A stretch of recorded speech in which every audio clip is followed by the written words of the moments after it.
Welcome to Pindar Poetry. We hope you learned something new. You start by confirming essentials: a stable Wi-Fi or mobile connection and a charged phone, because sign and exchanges data immediately. Next, make sure you know the exact Google account credentials. Typing errors are the most common blocker.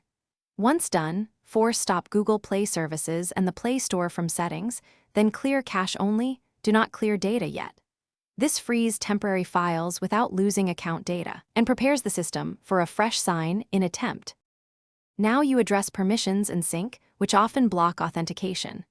Go to App Settings and enable background data plus unrestricted data for Play services so it can contact Google reliably. Then check critical permissions like storage and phone. Missing permissions can halt token refresh. After permissions, open Accounts, pick your Google account, and tap Sync Now to force token exchange. If sync fails, note the error message.